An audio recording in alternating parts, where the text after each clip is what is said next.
New tonight on Citrus TV Live at 6, ice, ice, and more ice. Students on their way to class this morning were slipping and sliding until the grounds crews came and started clearing the sidewalks. We have full team coverage on what to expect and how to prepare for tomorrow's weather. And President Donald Trump says he is willing to sign a deal to avoid a shutdown, but what deal will he sign? Our analyst Tyler Lowell joins us later to break down all of the political jargon as the deadline approaches for another possible shutdown. And tomorrow is Valentine's Day, but are you buying the right chocolate? Citrus TV reporter Katie Lane spoke to a professor about the dangers of buying commercial chocolate. Citrus TV News starts right now with breaking news. Now, Citrus TV News Live at 6 starts with breaking news. We start tonight with breaking news. A small anti-abortion protest broke out on Waverly Avenue in between Newhouse and the Shine Student Center. I'm Noah Eagle.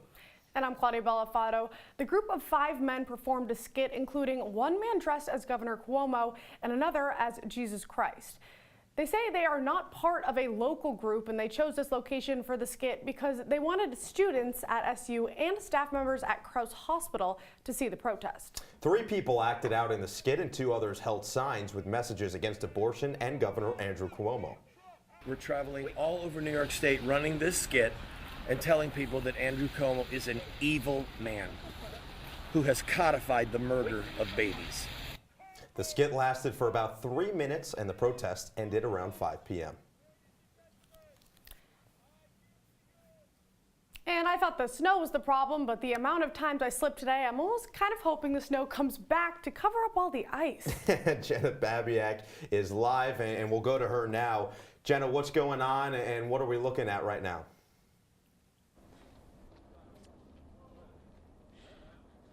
Thanks, guys. I'm here live outside of Bird Library. The stairs still haven't been cleared that are leading up to the promenade. And due to all the snow and the ice that has fallen over the past couple days, students are walking on this hard-packed ice, trying to get to their classes and trying to get around campus all day. Currently, it is 30 degrees and cloudy, but we are seeing periods of snow. The total snow accumulation tonight will be about 1 to 2 inches.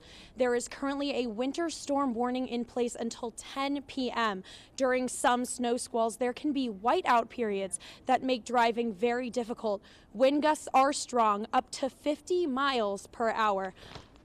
But I'll let you know what to expect for the rest of the week and when this snow is going to come to an end in my full weather forecast coming up later in the show. Thanks, guys. Back to you in studio. Thanks so much, Jenna. The winter weather mix is affecting travel plans as well. Several flights from Chicago, Philadelphia, and Newark going to and from were delayed or canceled earlier today. Here's a live look out at Syracuse Hancock International Airport. Crews were busy today de-icing the planes and cleaning off the runways. As of right now, all flights are set to leave either on time or early.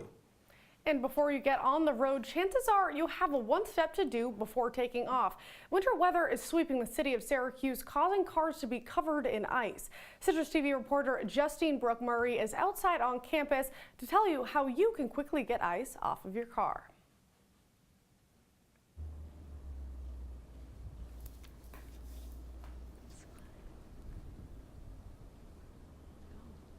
Thanks, Claudia. I'm outside of Bird Library where students walked out to find their cars covered in ice. Since most students park their cars outside, extreme weather puts their transportation at the most risk and makes it hard to get to class. If you're the owner of one of these cars, here are some helpful tips on how to get rid of that ice. Number 1. Fill up an old spray bottle with 2/3 of vinegar and 1/3 of water. Spray this mixture on your car windows and car doors to melt the ice. Number 2, spray a mixture of an alcohol and water solution and turn on your windshield wipers to scrape off the residue. If neither of these homemade solutions work, buy a commercial de-icer at your local car supply store. And lastly, if your windshield is covered in ice, start your car and wait about 15 minutes for the glass to warm up. Reporting live from Syracuse University, Justine Brooke Murray, Citrus TV News. All right, Justine, thanks so much. And if you're heading to the Central New York Boat Show tomorrow for opening day, make sure you head to the right building. The show will be in a new location in the Expo Center and Dairy Cattle buildings. Boat show officials say that there will be a similar exhibit, just in a different layout. Admission is free for all guests tomorrow as an opening day special. Exhibits include boat sales, environmental updates, and safety courses. Who's that? Oh, them. They're the dance people. And nobody takes Dirty Dancing off the big screen. The Regal Theater at Destiny Mall is playing the classic movie Dirty Dancing tonight for Valentine's Day. The romance also includes a celebrity tribute. The movie starts at 7 p.m. and tickets are limited. My favorite movie. And Valentine's Day is tomorrow, and candy is still available to purchase at local supermarkets and candy shops, but the global demand for chocolate continues to grow. Citrus TV reporter Katie Lane spoke with a business professor on how your demand for chocolate is impacting workers and the environment. Valentine's Day treats are still on shelves around the country. They have not run out yet because chocolate companies produce at least 7.2 million metric tons of chocolate each year. However, as the global demand increases, the amount of space left to grow cacao is disappearing. The dilemma with cacao is it can only be grown in certain regions. So it can be grown in Africa, it can be grown in the Philippines, and so that's the dilemma, and Brazil. And so unfortunately, because it can only be grown in certain places, this is where it's causing an issue because we just can't grow enough. Not only is the global demand for chocolate impacting the environment, but also the farmers. Cacao farmers in West African countries receive little pay for their work. Penfield suggests that chocolate lovers buy fair trade designated chocolate in support of fair wages. So what the fair trade designation means basically is the people that are farming the cacao, they're not using child labor, slave labor, things of that nature. And so that's the unfortunate issue with chocolate. Students can find fair trade chocolate in People's Place at Hendricks Chapel, as well as around town in local supermarket stores. Just look for the fair trade certified emblem. It's really kind of important to, to make sure that hopefully that, everybody's doing the right thing, especially for the people and the environment. All right, Katie, super interesting. So I've never had fair trade chocolate, have you? No, and I'm going to have to return all the chocolate that I bought. Good move. Question though, so does it taste any different? I know you said it's made differently, but does it taste any different than actual chocolate? It doesn't taste any different, so honestly there's not really a difference in taste. It's just that what's different with fair trade chocolate is that it provides workers with fair wages, and it also fights against child labor. So that's really what fair trade chocolate does. It's not anything with the process that it's made differently. It's just that people are provided the proper funding. That's really cool. I think I'm going to have to go with it. Unfortunately, I've already bought chocolate, which I said I will return. But thanks so much, Katie. I really do You're appreciate welcome. coming on. We have new details tonight on the New York woman whose body was found in a suitcase. According to the U.S. District Attorney's Office, Valerie Reyes' ex-boyfriend Javier Da Silva is now in federal custody and confessed to killing her. Da Silva could now face life in prison for kidnapping, resulting in death. Flags are flying at half-staff today in honor of fallen New York detective Brian Simonson. The New York Police Department says Simonson died last night after another police officer shot him on accident. Police say Simonson and another officer were responding to an armed robbery in Queens when other police officers mistook them for suspects. The commissioner says those NYPD officers should not feel responsible for Simonson's death. Make no mistake about it. Friendly fire aside. It's because of the actions of the suspect that Detective Simonson is dead. The suspect, a 27-year-old resident and career criminal, was shot multiple times. NYPD says the other officer who was shot is in stable condition. Coming up after the break, hundreds of federal workers protest in Washington, D.C. Find out why they stood in silence for over half an hour. Plus, the government shutdown deadline is Friday at midnight. After the break, I will tell you what Congress is doing to make sure the government stays open. We'll be right back. Leaving hot coals improperly extinguished can cause a wildfire. Hey guys, it's Smokey! It looks as if Smokey is going to use the drown, stir, drown, and feel technique. After the first drown, a good start. Next, another drink. And finally, a close feel. Is it cool? Okay. Yeah. Hey, Smokey, catch! Oh, my bad, Smokey. Only you can prevent wildfires.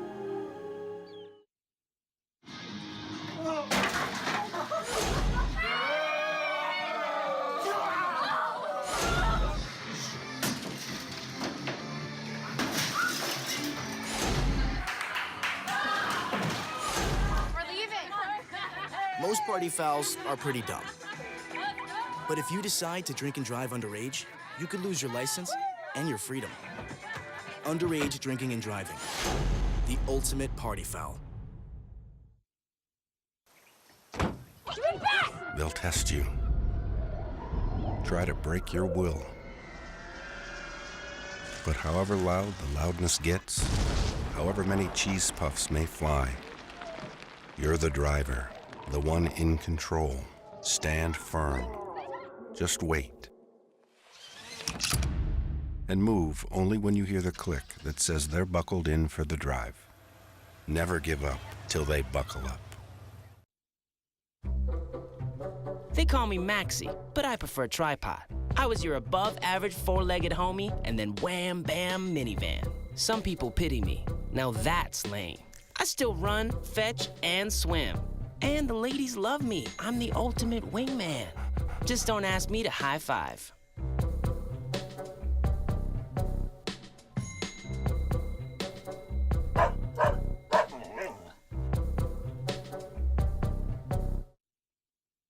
If you see news happening on campus, in Syracuse, or across the nation, call the Citrus TV newsroom, 315-443-1177, or tweet at Citrus TV News, your campus news leader.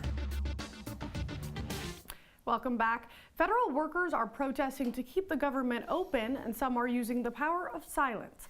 The American Federation of Government Employees organized a silent protest earlier today in Washington, D.C. The protest lasted 35 minutes, one for each day of the government shutdown, and at the end, hundreds of protesters shouted "never again" as a plea to lawmakers to avoid subjecting nearly 800,000 federal workers to another government shutdown.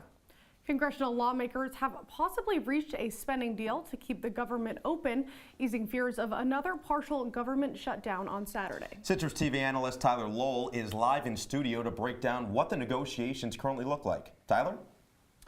Thanks, Noah. President Trump indicated earlier today that he would sign off on a possible agreement to keep the government open. On either side of the political aisle, there seems to be very little support for another government shutdown to begin this weekend if Congress is unable to reach a deal. New York Senator Chuck Schumer called on the president to take the deal in the spirit of compromise. Have a bipartisan agreement. As in all bipartisan agreements, everybody had to give something. We are urging the president to sign it. The president should not make the same mistake he made a couple of months ago when there was a bipartisan agreement and he wouldn't sign it and cause the shutdown. Now, on the other side of the aisle, Florida Senator Rick Scott agreed with Democrats in that another shutdown would be unproductive, saying that he thought it was, quote, ridiculous that government would ever get shut down. The proposed deal includes $1.4 billion for border barriers that will keep the government funded through September. This is significantly less than the initial $5.7 billion that the president had initially asked for back in the past. So Tyler, how does this affect Onondaga as a community? So if you remember the last shutdown that we had, that 35-day one, right. One of the big points of conversation was the future of the food stamp program and the funding. And so the good news with this is that March funding for food stamps looks like it's going to be okay. So our Onondaga County residents that depend on food stamps and SNAP, they're going to get their food. All right, that's awesome to hear. Thanks so much, Tyler. Really appreciate it. From the Citrus TV Weather Center, this is SU's most accurate weather forecast. And from the political climate to Syracuse climate. Oh, come on.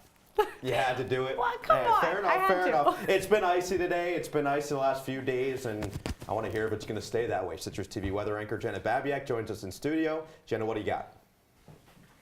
All right, so let's look at tonight. Tonight we're going to see kind of the same stuff that we saw today. Snowy at times, really breezy. I know we all experienced those high wind gusts today, but the total snowfall from the entire storm is going to be about 8 to 12 inches total. But tonight we're only going to see about 1 to 2 inches. Now, if we take a look at the future radar, this is the snow that we're going to be seeing coming in tonight. Right now we're not seeing a lot, but as the night progresses, we're going to see a lighter mixture coming in. Not going to be super heavy, like I said, only about 1 to 2 inches. And now let's plan your day tomorrow. Tomorrow is Valentine's Day, and it's going to be cold, I'm sorry to say. Not going to be much better. Luckily, it won't be super snowy.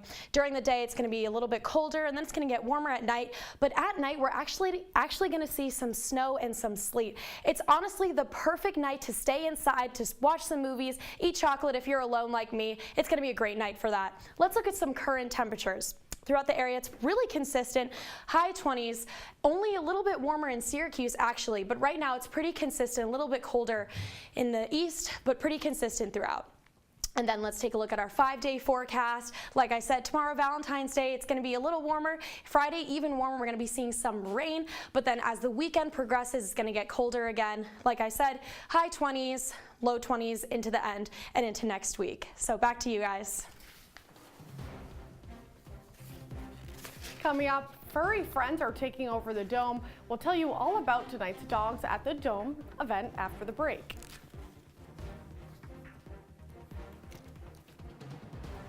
Patriotism. It inspires passionate debate. It's worn like a badge of honor with good reason, because it means love and devotion for one's country. But what really makes up this country of ours? It's the people. To love America is to love all Americans. This year, patriotism shouldn't just be about pride of country. It should be about love. Love beyond age, sexuality, disability, race, religion, and other labels. Because love has no labels.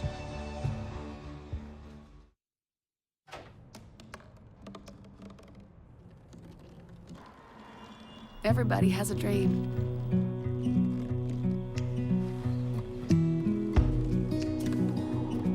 Mine was to see the ocean. And with a little help, I made it.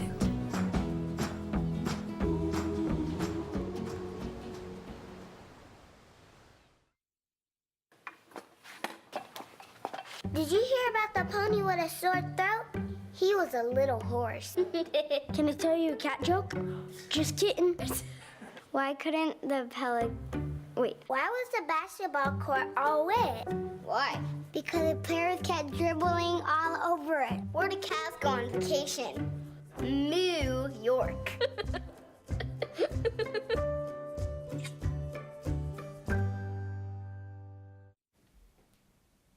And welcome back. Word around town is there will be some furry fans inside the Dome at tonight's women's basketball game.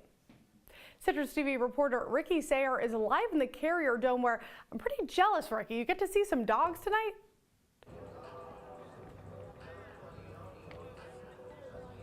This is the one night of the year where, as you can hear, dogs are allowed in the Carrier Dome. Right now we're in the backcourt section of the Carrier Dome, where there are multiple dogs. I've already seen a pit bull, a black lab, even a Great Dane. There's also multiple vendors set up, including a dog groomer as well as an animal shelter. This is video from last year's event, which has been titled Doggy Day in the Dome. Now, unlike last year's event, this Doggy Day is being held during the academic semester, so this is a great opportunity for students to de-stress and pet some dogs. Now, if you have a dog and you want to take it to the game, there is still time. You do need to know that you can only enter through gates A and C, and you need to bring their vaccination records. Now, there also is a basketball game going on tonight. The women's basketball team is taking on North Carolina State. Corey Spector will have a little bit more on that coming up in sports. For now, live from the doggy zone inside of the Carrier Dome, I'm Ricky Sayer, Citrus TV News.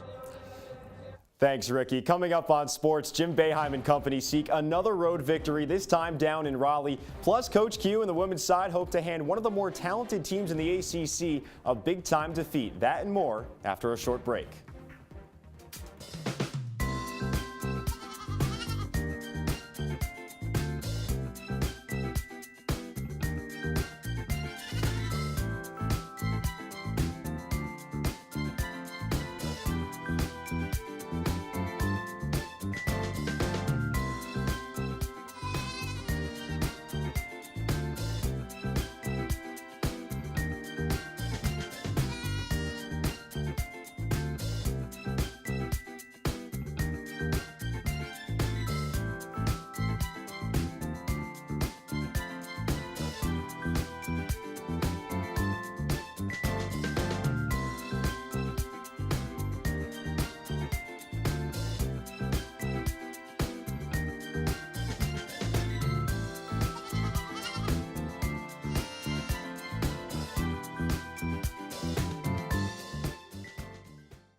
I see you mobbing over her. Let's go.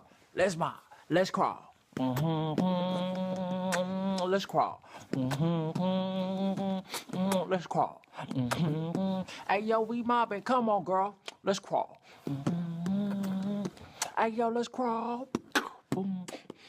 Hey, yo, let's crawl. Hey, let's crawl. Hey, yo, let's crawl. Here we go. We're gonna go out there in the rain. We're gonna get wet. All right, here we go. Go, bro.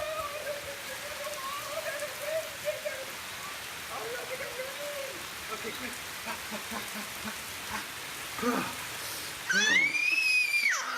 Oh yeah, yes.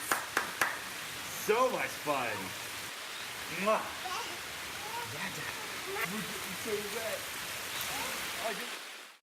And now, your Citrus TV Sports Report. Good evening and welcome to sports. I'm Corey Spector. Earlier this week, the NCAA revealed the top 16 rankings if the season ended today for women's college basketball. And strangely, Syracuse was left out of the list of premier teams. One of those squads that are in the number 8 seed, NC State, is SU's opponent tonight. Even though the Wolfpack lost 3 players due to season-ending injuries, Cuse head coach Quentin Hillsman says NC State still provides a legitimate threat. They got a good team. So you could be catching them at a bad time, right? Because they could be desperate and angry.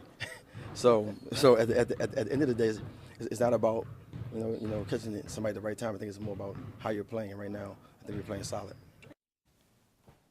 SU is in the midst of a 5-game homestand, but Syracuse has lost its past 2 ACC games against ranked opponents. That can change tonight at 7 o'clock. Meanwhile, Syracuse men's basketball also contends NC State tonight. The Orange are on the road down in Raleigh, North Carolina, and Citrus TV's Connor Federico is live inside PNC Arena. Connor, how does Syracuse match up against this Wolfpack squad? Hey, Corey, really good matchup between 17 and 7 teams tonight, both the Wolfpack and the Orange. It should be a really good one, but for Syracuse, I'm looking for them to get some big defensive rebounds. NC State is one of the best, the 10th best team in the country in offensive rebounding, and they can score 82 points per game on average. So Syracuse is really going to have to stop them on the defensive end if they want to win this one. NC State just beat Pittsburgh after a 3-game losing streak. For Syracuse, though, Connor, who is someone you're expecting to shine tonight? He's going to have his best game of the season tonight. Last year against the Wolfpack in the Carrier Dome, he had 25 points, plus the fact that the Wolfpack's going to start 4 guards tonight. He's probably going to get matched up against someone who's around 6'5". He's 6'8". He's going to have a real presence inside, and he's been playing a lot better on the inside lately. For Citrus TV Sports, I'm Connor Federico, inside PNC Arena. Connor, thanks so much for the time.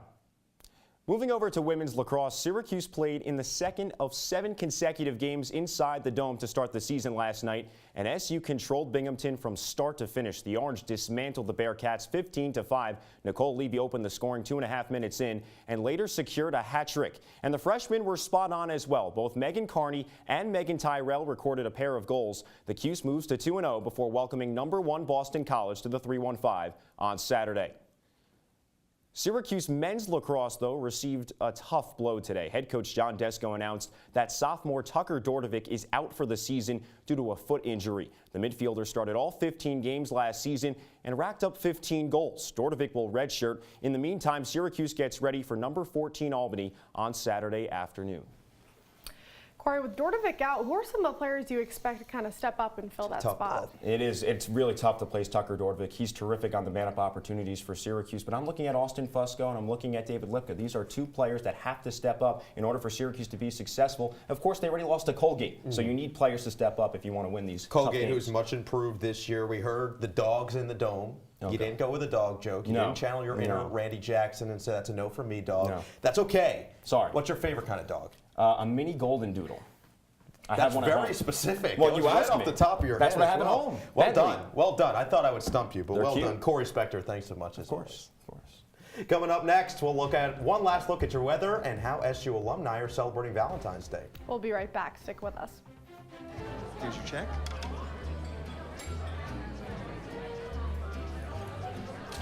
Oh, you got it. You know, since I got rid of my car, I really enjoy walking. Okay. God, no. Getting pulled over for buzz driving could cost you around $10,000 in fines, legal fees, and increased insurance rates. Oh, you're home early. You live with your mom? That'll set your game back a few years. Buzzed, busted, and broke. Because buzz driving is drunk driving. Well, Thomas, you've got pre-diabetes. But with more exercise and a change in diet, it can be reversed. I've tried exercising. It just makes me hungry for bacon. I love bacon, too. And who really likes to exercise? Not me. Me neither. Nobody. So we're good? What? Oh, you still have pre-diabetes. Big time.